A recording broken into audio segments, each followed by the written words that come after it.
ನೋಡುತ್ತಾ ದೋಣಿ ಸರಿಯಿತು. ಕಾಣುತ್ತಾ ನಿಂತವರಿಗೆ ದೋಣಿ ಸಣ್ಣದಾಗಿ ಕಾಣಿಸಿತು. ಮರಕಾಲನ ಅಂದಾಜು ಸೂಕ್ಷ್ಮವಾಗಿತ್ತು. ಅವನು ಅಷ್ಟು ಮೇಲಕ್ಕೆ ಹೋಗಿ ದೋಣಿ ಬಿಟ್ಟುದರಿಂದ ಹಾಗೂ ಹೀಗೂ ರಾಮಣ್ಣನ ಮನೆಯ ಹಿತ್ತಲಿಗೆ ಹೋಗಿ ಸೇರುವುದು ಸಾಧ್ಯವಾಯಿತು.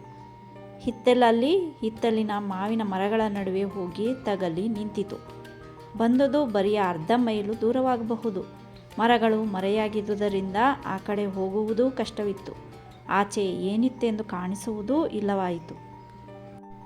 ಒಮ್ಮೆಗೆ ಅಷ್ಟರಲ್ಲಿ ಬಾನಿಗೆ ಹುಚ್ಚು ಹಿಡಿಯಬೇಕೇ? ಬಿದಿರಿನ ಮೆಳೆಗಳನ್ನು ಮುರಿಯಲು ಹೊರಟ ಮದ್ದಾನೆಗಳ ಹಿಂಡಿನಂತೆ ಪಡುವಣದಿಂದ ಕರಿಯ ಮುಗಿಲುಗಳು ಬಾನನ್ನು ಸುತ್ತುವರಿದವು. ಮುಗಿಲ ಬೆನ್ನಿಗೆ ಬಂದಿತು ಬಿರುಗಾಳಿ. ಇಲ್ಲ, ಬಿರುಗಾಳಿಯ ಬೆನ್ನೇರಿ ಬಂದಿರಬೇಕು ಈ ಮುಗಿಲ ಹಿಂಡು. ಅಂತೂ ನೆರೆ ಬರುವಾಗಲೆಲ್ಲ ಅವೆರಡಕ್ಕೂ ಇದೇ ಬಗೆಯ ನಂಟುತನ ಇರಬೇಕೇ? ಚಿಟಿಲೆಂದು ಗೋಲಿ ಗಾತ್ರದ ಹನಿ ಅಪ್ಪಳಿಸಿತು. ರಾಮಣ್ಣನ ಎದೆಯಲ್ಲಿ ಅದೇ ಗಾತ್ರದ ಆಲಿಕಲ್ಲು ಉದುರತೊಡಗಿದವು. ರಾಧಾಕೃಷ್ಣನಿಗೆ ಒಮ್ಮೆಗೆ ಚಿಂತೆ ಆವರಿಸಿತು. ಒಂದು ಜೀವ ಉಳಿಸೋದಕ್ಕೆ ಹೋಗಿ ಇನ್ನೆರಡು ಜೀವಗಳನ್ನು ಮಾರಿಗೆ ಬಲಿ ಕೊಡುತ್ತಿದ್ದೇನೆ ಎಂದು ಆಂತರ್ಯ ಹೇಳತೊಡಗಿತು.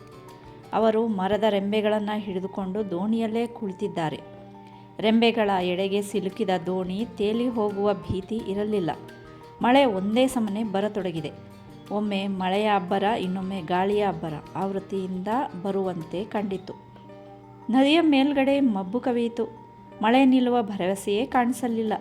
ನದಿ ದಂಡೆಯ ಮೇಲೆ ಕುಳಿತ ರಾಧಾಕೃಷ್ಣ ದೋಣಿ ಮರಳದೆ ಮನೆಗೆ ಹಿಂದಿರುಗುವ ಹಾಗಿಲ್ಲ. ಈಗಾಗಲೇ ವೇಳೆಯಾಯಿತು. ಸತ್ಯ ಅಷ್ಟೆಲ್ಲ ಜನರಿಗೆ ಗಂಜಿ ಬಡಿಸಬೇಕು. ಬಡಿಸಿದಳೋ ಇಲ್ಲವೋ? ಆ ದೊಡ್ಡ ಚರಿಗೆಯನ್ನು ಒಬ್ಬಳಿಂದ ಇಳಿಸಲಿಕ್ಕೆ ಆಗುತ್ತದೆಯೋ ಇಲ್ಲವೋ? ಕಾಲಿನ ಮೇಲೆ ಹಾಕಿಕೊಂಡರೆ ಏನು ಗತಿ?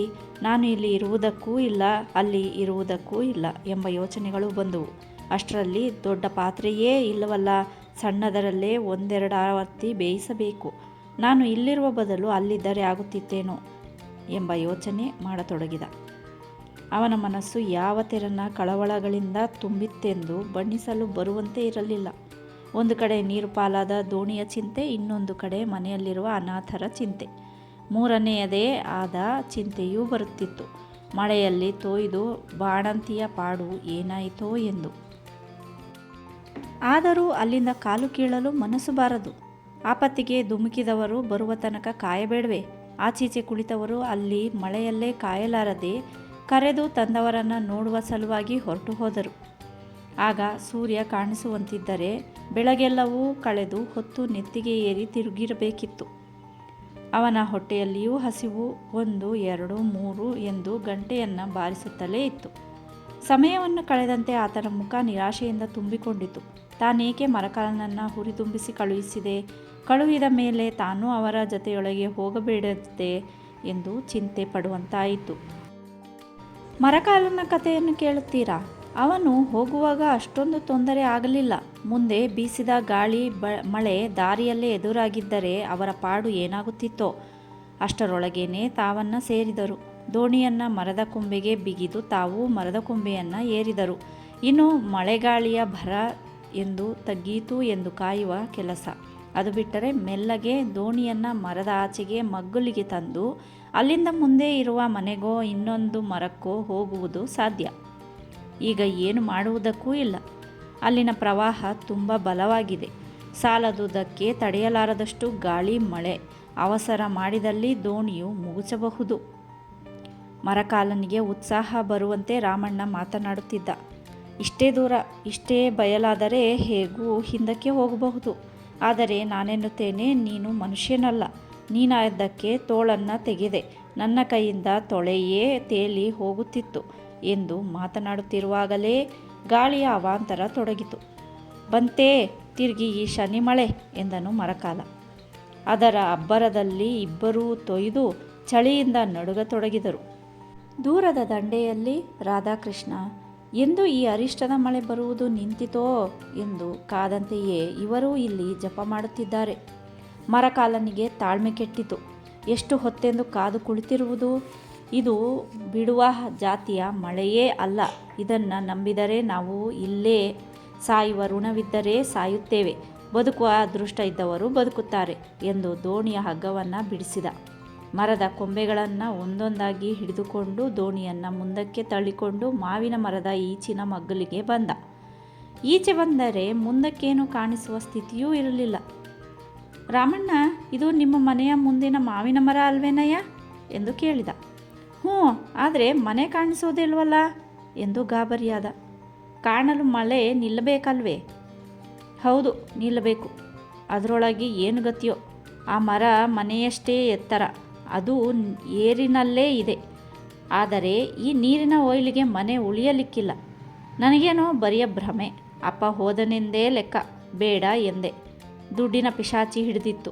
ಹೋದದ್ದು ಭಗೀರಥಿಯ ಗಂಟು, ಉಳಿದದ್ದು ಅದೃಷ್ಟ ಇದ್ದರೆ ಸಿಗುತ್ತದೆ, ಇಲ್ಲವಾದರೆ ಇಲ್ಲ ಎಂದು ನಡುಗುವ ಕಂಠದಿಂದ ಅಳತೊಡಗಿದನು. ಅವನ ಕಣ್ಣಿನಲ್ಲಿ ತುಳುಕಿದ ನೀರನ್ನು ಮಳೆ ಉಜ್ಜುತ್ತಲೇ ಇತ್ತು. ಮರಕಾಲ ಅವನಿಗೆ ಸಮಾಧಾನ ಹೇಳುವ ಬದಲು ಬಂದ ಕೆಲಸ ಪೂರೈಸುವ ದಾರಿ ಯೋಚಿಸುತ್ತಿದ್ದಾನೆ. ಎಷ್ಟು ಸಮಯ ಹೀಗೆ ಕಳೆದರೂ ಅದೃಷ್ಟವಶಾತ್ ಗಾಳಿಯ ಜೋರು ಕಡಿಮೆಯಾಗದಿದ್ದರೂ ಜಡಿಮಳೆಯು ಹನಿಮಳೆಯಾಯಿತು. ಹೀಗೆಯೇ ಗಾಳಿ ಬಂದರೆ ನೀರು ಒಂದಕ್ಕೆರಡು ಏರುತ್ತದೆ. ನಾವು ಬೇಗ ಮನೆಗೆ ಹೊರಡಬೇಕು ಎಂದನು ಮರಕಾಲ. ಆತನ ದೃಷ್ಟಿಯು ತೆಂಕಿಗೆ ನಾಟಿತ್ತು. ಮಳೆ ಕಡಿಮೆಯಾಗಿ 10 ಗಜ ದೂರದಲ್ಲಿದ್ದ ಅವರ ಮನೆಯ ಮಾಡು ಕಾಣಿಸಿತು. ಇಬ್ಬರಲ್ಲೂ ಒಮ್ಮೆ ಉತ್ಸಾಹ ತಲೆದೋರಿತು. ಗಟ್ಟಿ ಹಿಡಿದುಕೋ ರಾಮಣ್ಣ ಎಂದು ಮರಕಾಲ ರಾವುಗೈಯಿಂದ ಆ ಹುಚ್ಚು ಹೊಳೆಯನ್ನು ತೊಳೆಯಿಂದ ಮರ್ದಿಸತೊಡಗಿದ.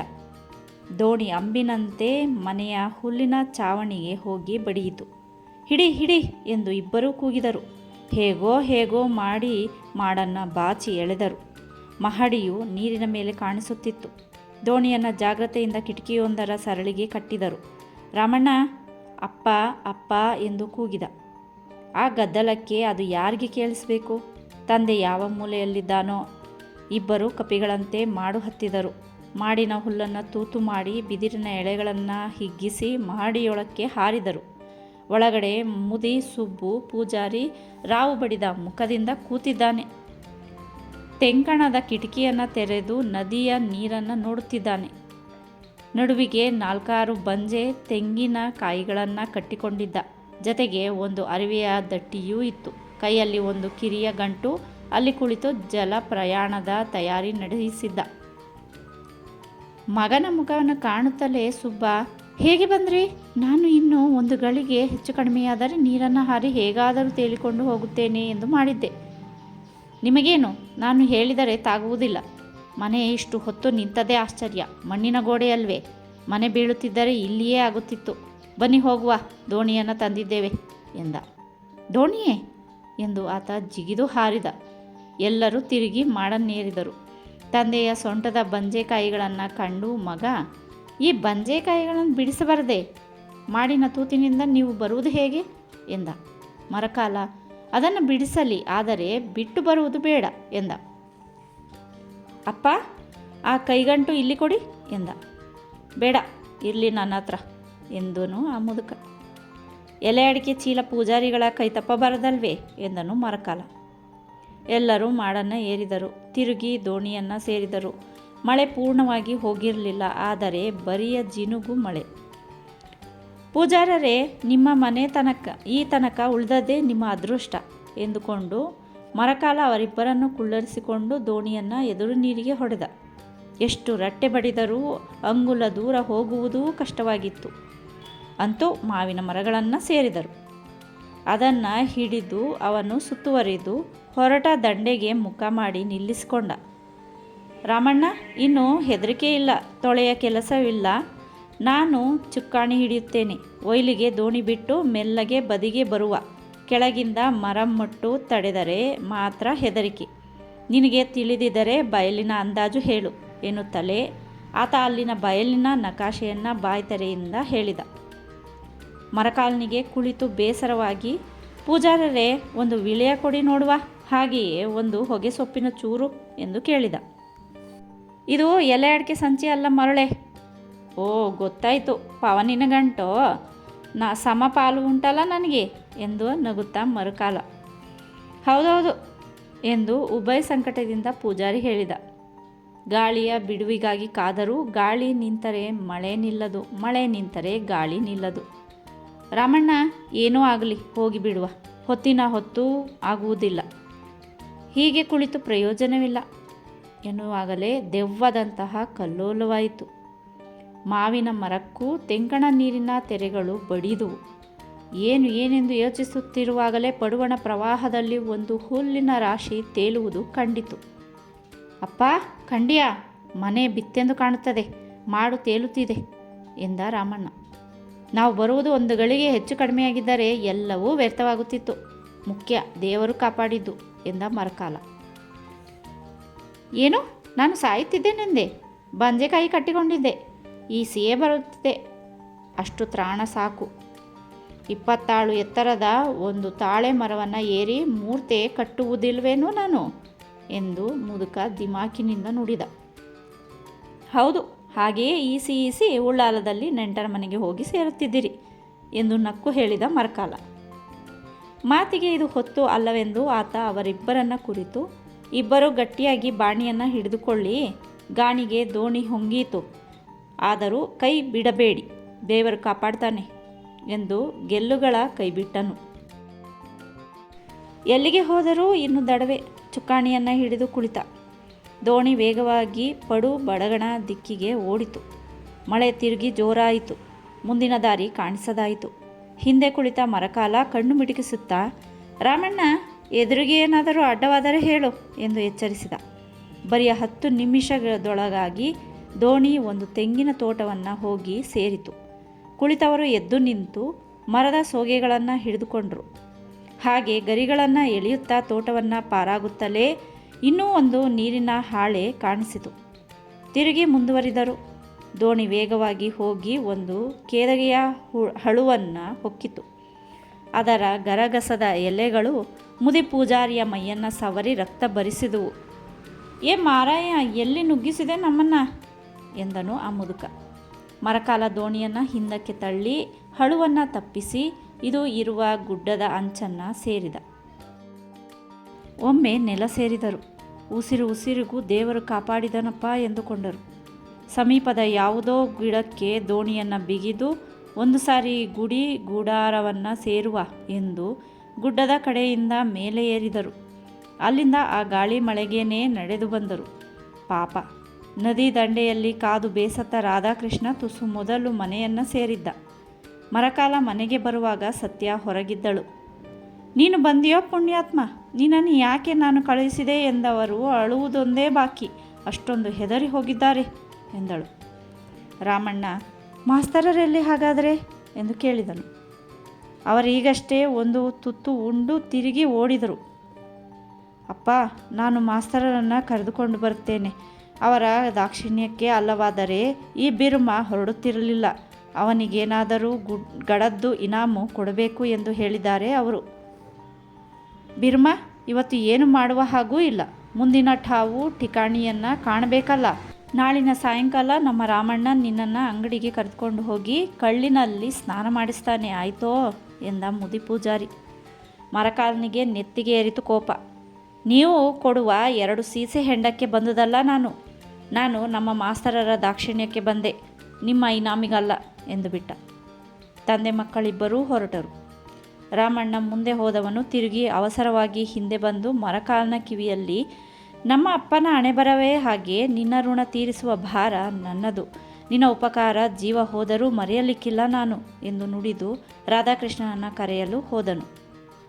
ಮರಕಾಲ ಅಲ್ಲಿಯೇ ಕುಳಿತು ಒದ್ದೆ ಪಂಚೆಯನ್ನು ಹಿಂಡಿಕೊಂಡು ಉಸ್ ಎಂದು ಕುಳಿತ. ಸತ್ಯ ಒಂದು ಬಟ್ಟಲಿನಷ್ಟು ಗಂಜೆಯನ್ನು ತಂದು ಅವನ ಮುಂದೆ ಇರಿಸಿದಳು. ಬಕಬಕನೆ ಅದನ್ನು ಆತ ಉಂಡನು.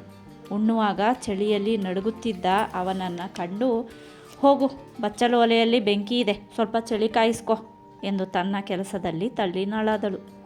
ಅವಳಿಗಂತೂ ಆ ದಿವಸ ನೆರೆಯ ಉತ್ಪಾತದ ಕಥೆಯನ್ನು ಕೇಳಿ ಯಾವುದು ಮಾಡುವುದಕ್ಕೂ ಮೈ ಮನ ನಡುಗುತ್ತಿತ್ತು. ಶ್ಯಾಮ, ನೀಲರು ಅವಳಷ್ಟೇ ಬೆಪ್ಪುಗಟ್ಟಿ ಅವಳ ಹಿಂದೆ ಅಲೆದಾಡುತ್ತಿದ್ದರು. ರಾಮಣ್ಣ ತಂದೆಯನ್ನು ಬಂಧುಗಳ ಮನೆಗೆ ಹೋಗಲು ಹೇಳಿ ತಾನು ಮಾಸ್ತರರನ್ನು ಕರೆತರಲು ಹೊರಟನು. ಅಪ್ಪ, ನೀನು ಧೂಮಣ್ಣನಲ್ಲಿಗೆ ಹೋಗು, ಮನೆಯವರೆಲ್ಲರೂ ಅಲ್ಲಿಯೇ ಇದ್ದಾರೆ. ಮನೆಯ ದನ ಕೋಣಗಳೆಲ್ಲ ಯಾವ ಊರು ಸೇರಿದವೋ ಇವತ್ತು ಹುಡುಕುವ ಹಾಗಿಲ್ಲ, ನಾಳೆ ನೋಡುವ ಎಂದು ಹೇಳಿ ಒಬ್ಬನೇ ಮುಂದುವರಿದನು. ಅಷ್ಟರಲ್ಲಿ ಸುಬ್ಬ ಪೂಜಾರಿಗೆ ಮನೆಯಲ್ಲಿ ಬಿಟ್ಟು ಬಂದಿದ್ದ ದೇವರ ಡಬ್ಬಿಯ ನೆನಪಾಯಿತು. ಅಯ್ಯೋ ಮಗು, ದೇವರ ಡಬ್ಬಿಯನ್ನು ಅಲ್ಲೇ ಬಿಟ್ಟು ಬಂದನಲ್ಲ, ನಾಳೆ ನನ್ನ ದೈವಕ್ಕೆ ಸಿಟ್ಟು ಬಂದರೆ ಏನು ಗತಿ ಎಂದನು. ಹೌದು, ಈಗೇಕೆ ಯೋಚನೆ? ದೇವರದನ್ನೆಲ್ಲ ಅವನೇ ದೋಚಿಕೊಂಡು ಹೋಗಿದ್ದಾನೆ, ನಮ್ಮದನ್ನು ನಮಗೆ ಬಿಟ್ಟರೆ ಸಾಲದೆ. ರಾಮಣ್ಣ ಅವನನ್ನು ಬೀಳ್ಕೊಟ್ಟು ಮಾಸ್ತರರಿಗಾಗಿ ಕೂಗಿ ಊರೆಲ್ಲ ಸುತ್ತಿದ. ರಾಧಾಕೃಷ್ಣ ದೋಣಿಯಲ್ಲಿ ಹೋದವರನ್ನು ಕಾಣದೆ ಎಲ್ಲಿಂದೆಲ್ಲಿಗೆ ಸುತ್ತುತ್ತಲೇ ಇದ್ದ. ಮುಸ್ಸಂಜೆಯ ಹೊತ್ತಿಗೆ ಇಬ್ಬರೂ ಸಂಧಿಸಿದರು. ರಾಧಾಕೃಷ್ಣನಿಗೆ ದಿನವೆಲ್ಲ ಅವಭೃತ ಸ್ನಾನವಾಗಿಯೇ ಇತ್ತು. ಬೆದರಿಕೆಯಿಂದ ಕಪೋಲಗಳು ಬೆವರುತ್ತಲೇ ಇದ್ದವು. ರಾಮಣ್ಣ ಸಿಕ್ಕಿದ್ದೆಂದರೆ ಹೋದ ಗಂಟು ಸಿಕ್ಕಿದಂತಾಯಿತು. ಬಿರುಮ ಬಂದನೆ, ನಿನ್ನಪ್ಪ ಸಿಕ್ಕಿದ್ರೇ ಎಂದು ಮೇಲಿಂದ ಮೇಲೆ ಕೇಳಿದ. ಮೇಲಿಂದ ಮೇಲೆ ಅವರ ಸಾಹಸವನ್ನು ಕೇಳಿ ಸಂತೋಷಪಟ್ಟು, ಒಮ್ಮೆಗೆ ಪಾರಾದೆ, ಇನ್ನು ಮನೆಯನ್ನು ಸೇರಬಹುದು ಎಂದು ಅವನನ್ನು ಜತೆಗೆ ಕರೆದುಕೊಂಡು ಮನೆಯನ್ನು ಸೇರಿದನು. ಅವನನ್ನು ಕಂಡು ಸತ್ಯಳಿಗೂ ಅಷ್ಟೊಂದು ಸಂತೋಷವಾಯಿತು. ಸತ್ಯ, ನನಗೆ ರಾತ್ರಿ ಊಟವೂ ಬೇಡ, ಏನೂ ಬೇಡ, ತೀರಾ ಚಳಿಯಾಗುತ್ತಿದೆ, ಕಂಬಳಿ ಹೊದ್ದು ಸ್ವಸ್ಥ ಮಲಗಿಕೊಳ್ತೇನೆ ಎಂದು ಒಳಕ್ಕೆ ಹೋದ. ಕತ್ತಲಾಯಿತು. ರಾಧಾಕೃಷ್ಣ ತುಂಬ ಆಯಾಸಗೊಂಡಿದ್ದ. ಮೈಯ ಶ್ರಮಕ್ಕಿಂತ ಮನಸ್ಸಿನ ದಣಿವು ಅತಿಯಾಗಿತ್ತು. ಆದುದರಿಂದ ಆತ ಸತ್ಯಳನ್ನು ಕರೆದು, ನೀನೇನಾದರೂ ಮಾಡಿ ಬಡಿಸಿಬಿಡು, ನನ್ನ ಕಾಲು ಸೋತು ಸುಣ್ಣವಾಗಿದೆ, ನನಗೇನೂ ತೋರುವುದಿಲ್ಲ, ಮನಸ್ಸೆಲ್ಲ ಏನೇನೋ ಆಗಿದೆ, ನಾಳೆ ಬೆಳಗ್ಗೆ ಇವರಿಗೆ ಏನಾಗಬೇಕು ಎಂಬುದನ್ನು ಯೋಚಿಸಬೇಕು ಎಂದು ಅಂದು ಮಲಗಿಕೊಂಡ. ಅಷ್ಟರಲ್ಲಿ ಆ ಹೊಲೆಯರ ಹೆಂಗಸಿನ ನೆನಪಾಯಿತು. ಅವರಿಗೇನು ಕಳುಹಿಸಿದ್ದೀರಿ? ಹೇಗಿದ್ದಾರೆ ಅವರು? ಏನಾದರೂ ತಿಳಿಯಿತೆ ಎಂದು ವಿಚಾರಿಸಿದನು. ಉತ್ತರ ಬರುವುದರೊಳಗಾಗಿ ತಾನೇ ಹೋಗಿ ನೋಡಿ ಬರುವೆನೆಂದು ಹೊರಟನು. ಅಷ್ಟರಲ್ಲಿ ಮಳೆಯ ಆರ್ಭಟ ತಿರುಗಿ ತೊಡಗಿತು. ಸತ್ಯ, ಈಗ ಎಲ್ಲಿಗೆ ಹೋಗುತ್ತಿದ್ದೀರಿ? ಕತ್ಲಾಯಿತು, ಜಿರಾಪತಿ ಮಳೆ ಬರುತ್ತಿದೆ. ಬೆಳಗ್ಗೆ ಒಂದು ಸೀರೆ ತುಂಡು ಚಾಪೆ ಕಳುಹಿಸಿದ್ದೇನೆ, 2 ಸಾರಿ ಗಂಜಿ ಕಳುಹಿಸಿದ್ದೇನೆ, ಕಾಳಜೀರಿಗೆ ನಂಜಿನ ಸಾಂಬಾರ ಎಲ್ಲ ಹಾಕಿಕೊಟ್ಟಿದ್ದೇನೆ. ಮಕ್ಕಳು ಹೋಗಿ ಕೊಟ್ಟು ಬಂದವು. ಏನು ಬೇಕು ಎಂದು ಕೇಳಿದ್ದಕ್ಕೆ ಏನೂ ಬೇಡ ಅಂದುವಂತೆ. ಬೆಳಗ್ಗೆ ಹೋಗಿ ನೋಡಿದ್ರಾಯಿತು. ನೀವು ಎಷ್ಟೆಂದು ತಿರುಗಾಡುವುದು? ನಿಮಗೂ ಜ್ವರಗಿರ ಬಂದು ಎಂಬ ಉಪದೇಶ ಮಾಡಿದಳು. ಆತನು ನಿರುತ್ತರನಾಗಿ ಹೋಗಿ ಮಲಗಿಕೊಂಡ. ಸತ್ಯ ತನ್ನ ಕೆಲಸಗಳನ್ನು ಮುಗಿಸಿ ಮಕ್ಕಳಿಗೆ ಮಲಗಲು ಹೇಳಿ ಶಾಲೆಯ ಕಡೆಗೆ ಹೋದಳು. ಅಲ್ಲಿದ್ದವರನ್ನು ಉಪಚರಿಸುತ್ತಾ, ಹೇಗೆ ಮಲಗಿಕೊಳ್ತೀರಾ? ಕೊಡುವ ಎಂದರೆ 4 ಚಾಪೆಗಳೂ ಇಲ್ಲ ಎಂದು ಬರಿಯ ಬಾಯ ಉಪಚಾರದಲ್ಲಿ ತನ್ನ ವ್ಯಥೆಯನ್ನು ಮರೆಯಿಸಿ ಮನೆಗೆ ಬಂದಳು. ಅವಳು ಬಂದು ಮಲಗಿಸುವಾಗ ರಾಧಾಕೃಷ್ಣ ಗೊರೆಯುತ್ತಿದ್ದ. ದೀಪ ಸಣ್ಣಗೇನೇ ಇರಲಿ, ರಾತ್ರಿ ಇಲ್ಲಿಗೂ ನೀರೇರಿ ಬಂದರೆ ಏನು ಗತಿ ಎಂದು ದೀಪ ಸಣ್ಣದು ಮಾಡಿ ಇಟ್ಟಳು. ಅಲ್ಲಿಂದಲೇ ಮರಕಾಲನನ್ನು ಕೂಗಿ, ಬಿರ್ಮ, ರಾತ್ರಿ ಎಚ್ಚರವಾದಾಗಲೆಲ್ಲ ಆಚೀಚೆ ನೀರು ಬಂದಿದೆಯೋ ನೋಡಿಕೊಂಡು ಬಾ ಎಂದು ಹೇಳಿ ತಾನು ಮಲಗಿಕೊಂಡ್ಳು. ಹೊರಗೆ ಮಲಗಿ ನಿದ್ರೆ ಹೋಗಿದ್ದ ಬಿರುಮನಿಗೆ ಈ ಮಾತುಗಳು ಎಷ್ಟು ಕೇಳಿಸಿದವೋ ಯಾರಿಗೆ ಗೊತ್ತು. ಮಧ್ಯರಾತ್ರಿ ಆಗುವಾಗ ರಾಧಾಕೃಷ್ಣಗೆ ಎಚ್ಚರವಾಯಿತು. ಅವನ ನಿದ್ರೆ ಸುಖಕರವಾಗಿ ಆಗಿರಲಿಲ್ಲ. ಭೀಕರ ಸ್ವಪ್ನಗಳಿಂದ ತುಂಬಿತ್ತು. ನೆರೆ, ಬಿರುಗಾಳಿ, ಸಿಡಿಲು, ಬೆಂಕಿಯ ಉಪದ್ವ್ಯಾಪಗಳಿಂದ ಊರಿಂದ ಊರೇ ನಾಶವಾದಂತೆ ಕಾಣುತ್ತಿತ್ತು. ಗಾಬರಿಯಿಂದ ಅಯ್ಯೋ ಅಯ್ಯೋ ಎಂದು ಚೀರಿದನು. ಸತ್ಯ ಗಾಬರಿಯಿಂದ ಎಚ್ಚೆತ್ತು, ಏನು ನೀರು ಬಂತೆ ಎಂದು ಕೂಗಿ ಕುಳಿತಳು. ಬೆಳಕು ಉರಿಯುತ್ತಿತ್ತು. ಆ ಬೆಳಕಿನಲ್ಲಿ ಸುತ್ತ ಏನೂ ಆಗದ್ದನ್ನು ಕಂಡು, ನೀವು ಕನವರಿಸಿದಿರಾ ಎಂದು ಕೇಳಿದಳು. ತಿರುಗಿ ರಾಧಾಕೃಷ್ಣನಿಗೆ ನಿದ್ರೆ. 2 ತಾಸು ಕಾಲ ಇದೇ ರೀತಿ ಸ್ವಪ್ನಗಳು. ನೆರೆಯ ಉಪಟಳ, ಮುಂದಿನ ಬರಗಾಲ, ಉಪವಾಸಗಳು ನಿದ್ರೆಯಲ್ಲಿ ಅವನನ್ನು ಕೆಣಕಿದವು.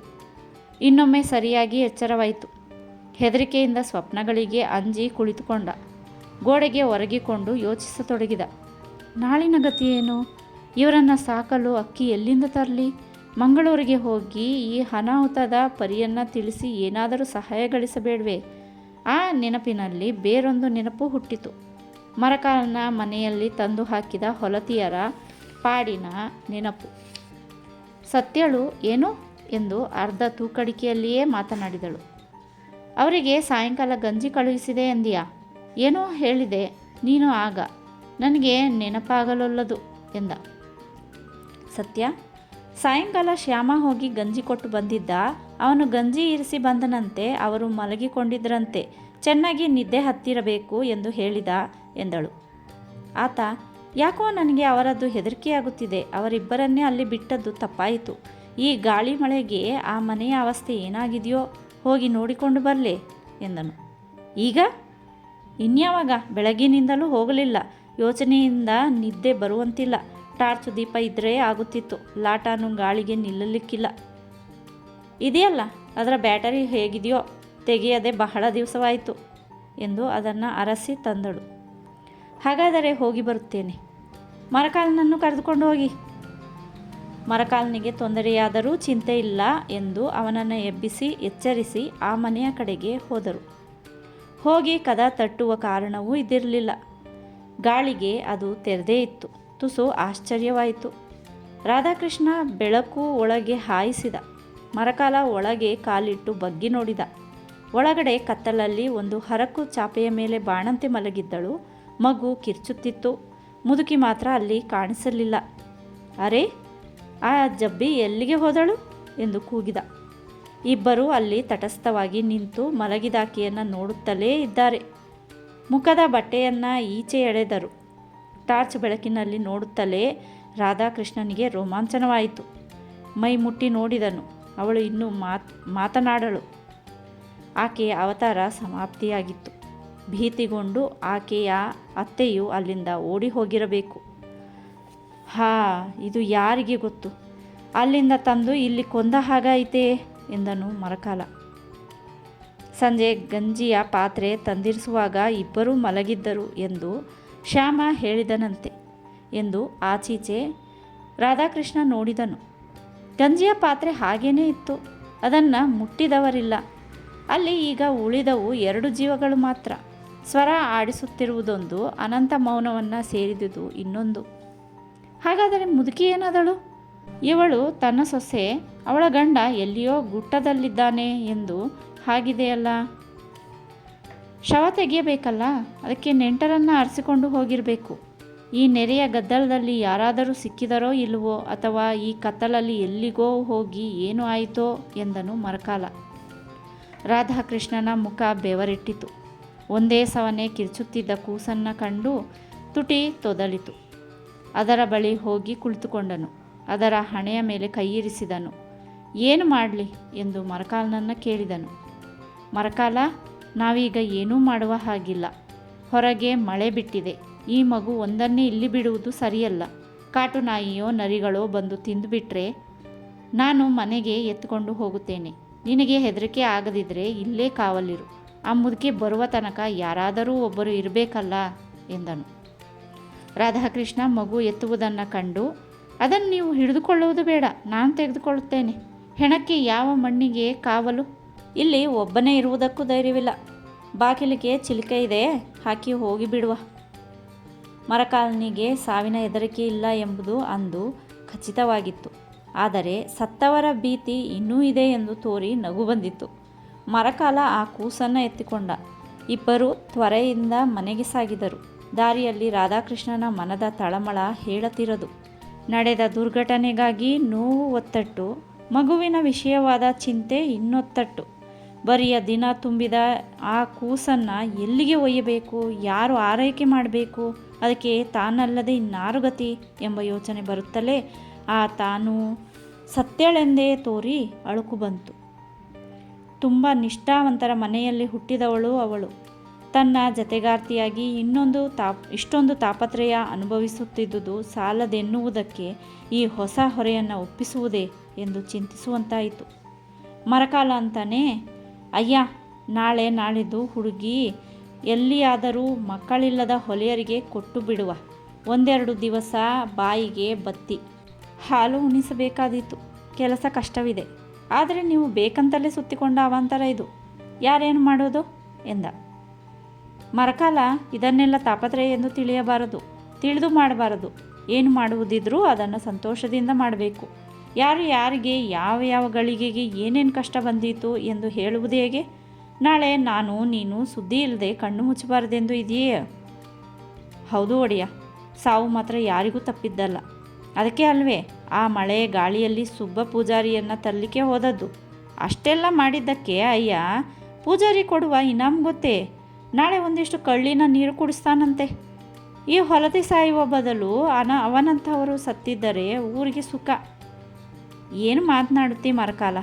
ಯಾರು ಸತ್ತರೆ ಯಾರಿಗೇನು ಲಾಭ? ಜನ ಉಳಿಯಬೇಕು, ಸುಖವಾಗಿರಬೇಕು. ಬಿಡು ಆ ಮಾತನ್ನು. ಇನ್ನು ಬೆಳಗಾಗಲಿಕ್ಕೆ ಒಂದೆರಡು ಜಾವ ಇದೆಯೋ ಏನೋ. ಬೆಳಗಾಗುತ್ತಲೇ ಆ ಮುದುಕಿ ಎಲ್ಲಿ ಹೋದ್ಲೆಂದು ವಿಚಾರಿಸು. ಅವಳು ಬರಲಿ ಬಾರದೇ ಇರಲಿ, ಆ ಹೆಣಕ್ಕೊಂದು ಗತಿ ಕಾಣಿಸಬೇಕಲ್ವಾ? ಅಷ್ಟರಲ್ಲಿ ಮನೆ ಬಂತು. ರಾಧಾಕೃಷ್ಣ ಕದ ತಟ್ಟಿದನು. ಮಗುವನ್ನು ಆತನ ಕೈಗೆ ಕೊಡುವಾಗಲೂ ತಾನೇ ಅದನ್ನು ಎತ್ತುವಾಗಲೂ ಮರಕಾಲ ತುಟಿ ಕಚ್ಚಿಕೊಂಡಿದ್ದ. ಆತನ ಅಂತರಂಗದಲ್ಲಿ ಅವನಿಗೆ ಇವರು ಯಾವ ಜಾತಿಯ ಬ್ರಾಹ್ಮಣರೋ, ಇವರ ದೋಸ್ತಿ ಮಾಡಿ ತನಗೂ ಪ್ರಾರಬ್ಧ ಬಂತು ಎಂದು ಅನಿಸುತ್ತಿತ್ತು. ಬಾಗಿಲು ತೆರೆದ ಸತ್ಯ ರಾಧಾಕೃಷ್ಣನ ಕೈಯ ಕೂಸನ್ನು ಕಾಣುತ್ತಲೇ, ಏನಿದು, ಏನಾಯಿತು ಎಂದು ಗಾಬರಿಯಿಂದ ಕೇಳಿದಳು. ನಾವು ಯೋಚಿಸಿದ್ದೊಂದು, ಅದು ಆದದ್ದು ಇನ್ನೊಂದು.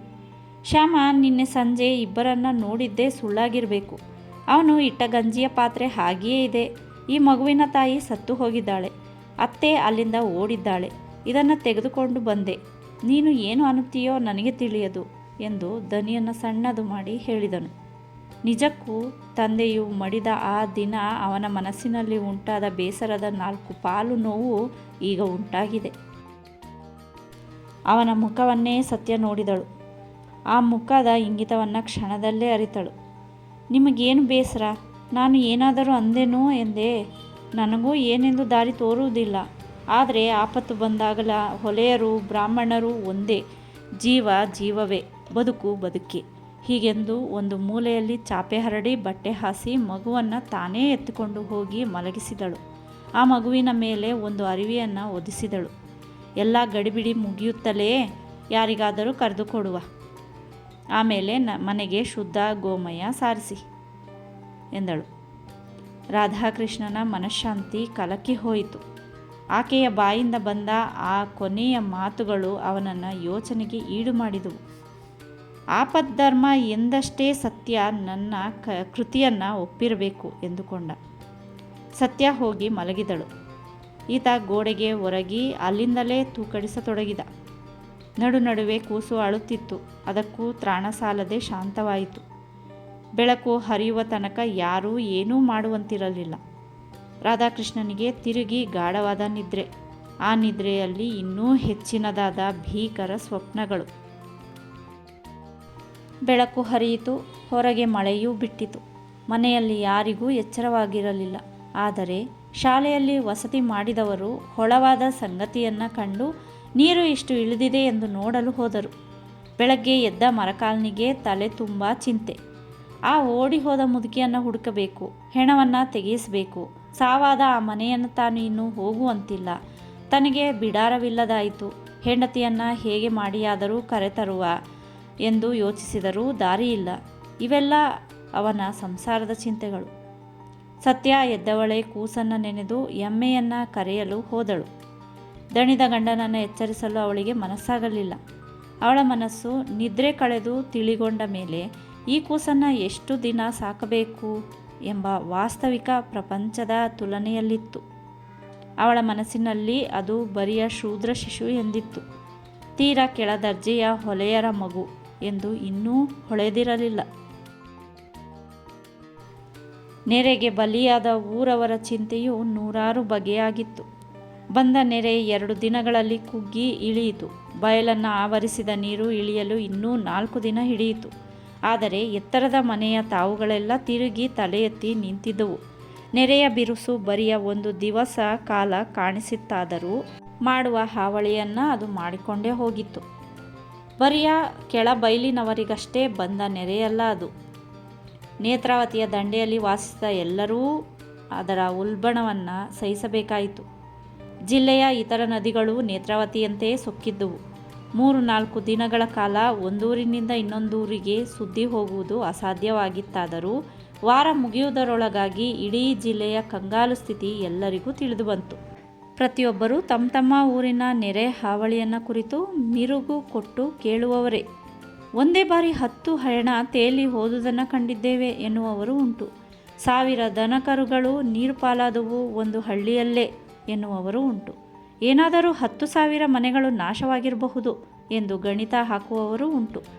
ತಮ್ಮ ಊಹಾಶಕ್ತಿಯನ್ನು ಮೀರಿಸಿ ನೆರೆಯ ಹಾವಳಿಯನ್ನು ಬಣ್ಣಿಸುವ ಚಿತ್ರಗಾರರಾದರೂ ಎಲ್ಲ. ವಾಸ್ತವಿಕವಾಗಿ ಯಾರು ಅದರ ಹಾವಳಿಗೆ ಗುರಿಯಾಗಿದ್ದರೋ ಅವರ ಬಾಯಿಯಿಂದ ಮಾತೇ ಬರುವಂತಿರಲಿಲ್ಲ. ಎದೆಯಲ್ಲಿ ನೆಟ್ಟ ಭೀತಿ ಇನ್ನೂ ಮಾಯವಾಗಿರಲಿಲ್ಲ. ನಾಳಿನ ಪಾಡನ್ನು ನೆನೆದು ಅವರು ಮತ್ತಷ್ಟು ತಬ್ಬಿಬ್ಬಾಗಿದ್ದರು. ಅವರು ಈಗ ವಾಸ ಮಾಡುವುದಕ್ಕೆ ತಾವು ಹುಡುಕಬೇಕು, ಬಿದ್ದ ಗೋಡೆಯನ್ನು ಎಬ್ಬಿಸಬೇಕು, ಕೊಚ್ಚಿ ನಿರ್ನಾಮವಾದ ಮಾಡನ್ನು ನಿರ್ಮಿಸಬೇಕು, ಕಡಿದ ಹೊಲದ ಅಂಚುಗಳನ್ನು ಕಟ್ಟುಗಳನ್ನು ಸರಿ ಮಾಡಬೇಕು, ಮಣ್ಣಿನಿಂದ ತುಂಬಿದ್ದ ಗದ್ದೆಗಳನ್ನು ತಿರುಗಿ ಮೊದಲಿನಂತೆ ಮಾಡಬೇಕು. ಹೀಗೆ ಒಬ್ಬೊಬ್ಬರ ಪಾಲಿಗೂ 18 ಸಮಸ್ಯೆಗಳು ಎದುರಾಗಿವೆ. ನಾಳಿನ ಪ್ರಶ್ನೆ ಅಷ್ಟು ವಿವಿಧವಾಗಿ ಇದ್ದರೆ ತತ್ಕಾಲದ ತೊಡಕುಗಳು ಕಡಿಮೆಯವಲ್ಲ. ಉಡಲು ಅರಿವೇ ಇಲ್ಲ, ಇರಲು ಆಸರೆ ಇಲ್ಲ, ಉಣ್ಣಲು ಅನ್ನವಿಲ್ಲ. ನದಿ ದಂಡೆಯ ಮೇಲೆ ಮನೆ ಮಾಡಿ ಕುಳಿತವರೆಲ್ಲರ ಪಾಡೂ ಹೀಗೆಯೇ. ಮುಂದಿನ ಬೆಳೆಯ ಭತ್ತ ಕೈಗೆ ಬರುವ ತನಕ ಬೇಡಿ ತಿನ್ನಬೇಕು. ಅಷ್ಟೇ. ಹೆಚ್ಚಿನ ಚಿಂತೆ ಅರಿವೆಯದು. ಮೈಮೇಲಿನ ಅರಿವೆಯಲ್ಲೇ ಪಾರಾಗಿ ಬಂದವರು ಎಷ್ಟೋ ಮಂದಿ. ಜಗತ್ತು ಈ ಅದ್ಭುತ ಸುದ್ದಿಗೆ ಕಿವಿಗೊಟ್ಟು ಹಿಗ್ಗಿ ವಿಸ್ಮಯಗೊಂಡಷ್ಟು ಸಹಾಯಕ್ಕೆ ತ್ವರೆಗೊಳ್ಳಲಿಲ್ಲ. ಕೆಳಬೈಲಿನವರ ಸಲುವಾಗಿ ರಾಧಾಕೃಷ್ಣ ಹಾತೊರೆದಂತೆ ಅಲ್ಲೊಬ್ಬರು ಇಲ್ಲೊಬ್ಬರು ನೊಂದವರಿಗಾಗಿ ಕನಿಕರಪಟ್ಟರು. ಬಲಿಗೀಡಾದವನು ತಮ್ಮ ಬಂಧುವೂ ಆಪ್ತನೂ ಆದಲ್ಲಿ ಅವನ ಕಷ್ಟವನ್ನು ನೂರ್ಮಡಿಯಾಗಿ ಬಣ್ಣಿಸುವುದರಲ್ಲಿಯೇ ಅವರ ಕನಿಕರ ಮುಗಿಯುತ್ತಿತ್ತು. ರಾಧಾಕೃಷ್ಣ ಮಂಗಳೂರಿಗೆ ಧಾವಿಸಿದ. ಅವನಿಗೆ ಅಲ್ಲಿ ಪರಿಚಿತರೆಂದರೆ ದಯಾನಂದರಾಯರು ಮತ್ತು ಡಾಕ್ಟರ್ ನಂದರು. ಸುದ್ದಿ ಚೆನ್ನಾಗಿ ಹಬ್ಬುವ ಮೊದಲೇ ಅವನು ಅಲ್ಲಿಗೆ ಹೋಗಿ ಮಾತನಾಡಿದುದರಿಂದ ಅವನ ಕಾರ್ಯ ಪರಿಣಾಮಕಾರಿಯಾಗಲಿಲ್ಲ. ಅವರು, ಈಗೇಕೆ ಅಷ್ಟು ಗಡಿಬಿರಿ? ಪ್ರತಿ ವರ್ಷ ಬರುವಷ್ಟೇ ನೆರೆಯು ಈಗಲೂ ಬಂದಿರಬೇಕು ಅಥವಾ ತುಸು ಹೆಚ್ಚಿರಬೇಕು ಎಂದರು. ಈತ ತನ್ನೊಂದು ಗ್ರಾಮದ ವಿಚಾರವನ್ನೆಲ್ಲ ಬಣ್ಣಿಸಿ ಹೇಳಿದ. ನೀವು ಕಣ್ಣಾರೆ ನೋಡಿ ಗ್ರಾಮದ ವಿಚಾರ ಮಾಡಿದಲ್ಲಿ ತಿಳಿದೀತು ಎಂದನು. ಆದರೆ ನಾಗರಿಕರ ಹೃದಯ ಸಮನಾಗಿ ಕರಗುವುದಕ್ಕೆ 1 ವಾರ ಕಾಲ ಹಿಡಿಯಿತು. ಆಗ ಸುದ್ದಿಯ ಸಂತೆಯೇ ಹಬ್ಬಿತು. ನೆರೆ ಏನೋ ಇಳಿದಿತ್ತು. ದಯಾನಂದರಾಯರು, ಇನ್ನು ನಾವು ತಡ ಮಾಡಿದರೆ ಆಗದು ಎಂದು ಮಂಗಳೂರಿನ ಸಮೀಪದ ಹಳ್ಳಿಗಳನ್ನು ಸುತ್ತಿ ಬಂದರು. ಕೊನೆಗೆ ಊರ ಹಿರಿಯರ ಸಭೆ ಕರೆಯಲು ನಿಶ್ಚಯಿಸಿದರು. ಆ ಸಭೆ ಕೂಡಲು ಇನ್ನೂ 4 ದಿನ ಹೋಯಿತು. ಸಭೆಯ ಮುಂದೆ ರಾಧಾಕೃಷ್ಣ ತನ್ನ ಬಡ ಅನುಭವಗಳನ್ನು ಬಿಚ್ಚಿ ಹೇಳಿದನು. ಸಾಹುಕಾರ ರಂಗಪ್ಪಯ್ಯನವರು ಸಭೆಯಲ್ಲಿ ಎದ್ದು ನಿಂತು, ನಮ್ಮ ಆರ್ಕುಳ, ಬಂಟ್ವಾಳ, ಗುರುಪುರಗಳಲ್ಲಿ ಹೇಳಲಾರದಷ್ಟು ಹಾನಿಯಾಗಿದೆ. ಊರಿಗೆ ಒಂದೊಂದು ಮನೆ ಕೂಡ ಉಳಿದಿಲ್ಲ. ಈ ವರ್ಷ ನಮಗೆ ಗೇಣಿ ಹುಟ್ಟುವುದು ಕಷ್ಟ. ಮೊದಲಿನ ನಮ್ಮ ಕೆಲಸವೆಂದರೆ ಸರ್ಕಾರವು ಕಂದಾಯ ಮಾಫಿ ಮಾಡುವಂತೆ ಕೇಳುವುದು. ಬಡ ಜನರಿಗೆ ಮನೆ ಕಟ್ಟಲು ಧರ್ಮಾರ್ಥ ಮರ ಬಿದಿರುಗಳನ್ನು ಆದಷ್ಟು ಬೇಗನೆ ಒದಗಿಸುವಂತೆ ಕೇಳಿಕೊಳ್ಳಬೇಕು ಎಂದರು. ಕ್ರಿಸ್ತೀಯರ ಮುಂದಾಳಾದ ರೆವರೆಂಡ್ ಗೋವಿಯಸ್ರು, ನೆರೆ ಹಾವಳಿಗೆ ಬಲಿಯಾದವರಲ್ಲಿ ನಮ್ಮ ಕಥೋಲಿಕರಷ್ಟು ಯಾರೂ ಆಗಲಿಲ್ಲ. ಅಂದರೆ ನೋಡಿ, ಕಲ್ಯಾಣಪುರ, ಉಪ್ಪೂರು, ಉದ್ಯಾವರಗಳಲ್ಲಿ ಸಾವಿರಾರು ತೆಂಗಿನ ತೋಟಗಳನ್ನು ಮಾಡಿಕೊಂಡಿದ್ದಾರೆ ನಮ್ಮವರು. ಅವರ ಮನೆ ಮಠ ಒಂದೂ ಉಳ್ದೇ ಇಲ್ಲ. ಹೊಳೆ ಕೆರೆಯಲ್ಲಿ ಹೂತಿಟ್ಟ ತೆಂಗಿನ ಕತ್ತವೆಲ್ಲ ಕಡಲ ಪಾಲಾಯಿತು. ಈ ವರ್ಷದ ಅವರ ಅನ್ನವೇ ಹೋದಂತೆ ಎಂದರು. ಇದೇ ತೆರನಲ್ಲಿ ಒಬ್ಬೊಬ್ಬರ ಮುಂದಾಳುಗಳು ಒಂದೊಂದು ವಿಧದ ಆಪ್ತ ಅನುಭವಗಳನ್ನು ಹೇಳಿದರು. ಡಾಕ್ಟರ್ ನಂದರವರು ಕೊನೆಗೆ ಎದ್ದು ನಿಂತು ಅಮೋಘ ಭಾಷಣ ಮಾಡಿದರು. ಪರೋಪಕಾರದ ಅವತಾರವೆತ್ತಿದವರಂತೆ ತೋರಿಸಿದರು. ನನ್ನ ವೈದ್ಯಾಲಯದವನ್ನು ನೆರೆಯಲ್ಲಿ ನೊಂದವರ ಸಲುವಾಗಿ ಮೀಸಲಿರಿಸುತ್ತೇನೆ ಎಂದರು. ಕೈ ಚಪ್ಪಾಳೆ ಬಡಿದರು. ಆ ದಿನ ಹಾವಳಿಗೆ ಗುರಿಯಾದವರ ಸಹಾಯಾರ್ಥವಾಗಿ ಡಾಕ್ಟರ್ ನಂದರವರ ಅಧ್ಯಕ್ಷತೆಯಲ್ಲಿ, ದಯಾನಂದರಾಯರ ಕೋಶಾಧ್ಯಕ್ಷತೆಯಲ್ಲಿ, ಸಾಹುಕಾರ ರಂಗಪ್ಪನವರ ಕಾರ್ಯದರ್ಶಿತ್ವದಲ್ಲಿ ಒಂದು ಕಮಿಟಿ ನಿರ್ಮಾಣವಾಯಿತು. ನೆರೆದ ಮಹಾನುಭಾವರು ಉದಾರವಾಗಿ ತಮ್ಮ ತಮ್ಮ ವಂತಿಗೆಗಳನ್ನು ಹೇಳಿದರು. ಇನ್ನು ಈ ವಾರ್ತೆಯನ್ನು ಪತ್ರಿಕೆಗಳಲ್ಲಿ ಪ್ರಚಾರಪಡಿಸಿ ಹೊರಗಿನ ಪಟ್ಟಣಗಳಿಂದ ಸಹಾಯವನ್ನು ತರಿಸಿಕೊಳ್ಳುವರೇ ನಂದ ದಯಾನಂದರನ್ನು ಅಧಿಕರಿಸಲಾಯಿತು. ಸಭೆ ಮುಗಿಯುವುದರಲ್ಲಿತ್ತು. ಕುಳಿತಿದ್ದ ರಾಧಾಕೃಷ್ಣ ತಾಳ್ಮೆಗೆಟ್ಟು ಎದ್ದು ನಿಂತು, ನಿಮ್ಮ ಕೆಲಸವೇನೋ ಸ್ತುತ್ಯ, ಆದರೆ ನೀವು ನಾಳೆಯ ಯೋಚನೆ ಮಾಡಿದಿರೇ ಹೊರತು ಈ ಹೊತ್ತಿನ ಪ್ರಶ್ನೆ ಮರೆತ ಹಾಗೆ ಕಾಣುತ್ತದೆ. ನಿಮ್ಮ ಸಹಾಯ ಬರುವುದರೊಳಗೆ ಜನ ಉಪವಾಸ ಸಾಯಬಾರದಷ್ಟೇ. ಅವರಿಗೆ ಈ ಕೂಡಲೇ ಕೊಡಬೇಕಾದ ಅನ್ನ ವಸ್ತ್ರಗಳ ಗತಿಯೇನು? ಅದು ಮುಖ್ಯವಾದದ್ದು. ಅನಂತರ ಯಾರು ಯಾರಿಗೆ ಏನೇನು ಹಾನಿಯಾಗಿದೆ ಎಂಬುದರ ವಿವರ ನಿಶ್ಚಯ ಮಾಡುವ ಕೆಲಸವೂ ಅಷ್ಟೇ ಮುಖ್ಯ ಎಂದ. ನಿಜ, ಅಷ್ಟು ಮಾಡದೇ ಇದ್ದರೆ ಹೇಗೆ ಆಗುತ್ತದೆ ಎಂದರು ದಯಾನಂದರಾಯರು. ಡಾಕ್ಟರ್ ನಂದರವರು, ನೀವು ಸಭೆ ಮುಂದುವರಿಸಿ, ನನಗೆ ಅರ್ಜೆಂಟು ಒಂದು ಕೇಸ್ ಇದೆ. ನೀವು ಮಾಡಿದ ತೀರ್ಮಾನಕ್ಕೆ ನಾನು ಸಿದ್ಧ ಎಂದು ಹೇಳಿ ಹೋದರು. ಅಲ್ಲಿ ನೆರೆದವರು ಹಾವಳಿಗೆ ಈಡಾದ ಸ್ಥಳಗಳನ್ನು ಸಂದರ್ಶಿಸಿ ವರದಿ ಮಾಡುವ ಕೆಲಸ ಮುಖ್ಯ ಎಂದು ಒಪ್ಪಿಕೊಂಡರು. ಆದರೆ ಆ ಕೆಲಸದ ಹೊಣೆಯನ್ನು ಹೊರುವ ಮುಂದಾಳುಗಳು ಮಾತ್ರ ಅಲ್ಲಿ ಇರಲಿಲ್ಲ. ರಾಧಾಕೃಷ್ಣ ತನ್ನ ಪ್ರಾಂತದ ಹೊರೆಯನ್ನು ತಾನು ಒಪ್ಪಿಕೊಂಡನು. ರಾಯರು ತಾವು ದೀರ್ಘ ಸಂಚಾರ ಮಾಡಿ ಉಳಿದ ವ್ಯವಸ್ಥೆಯನ್ನು ಮಾಡುವೆವು ಎಂದರು. ಅಲ್ಲಿ ಕೂಡಿದ ಕೆಲವರು ತತ್ಕಾಲದ ಕೆಲಸಕ್ಕೆ ಇಷ್ಟಿಷ್ಟು ಅಕ್ಕಿಯನ್ನು ಒದಗಿಸಬೇಕೆಂದು ನಿರ್ಣಯಿಸಿದರು.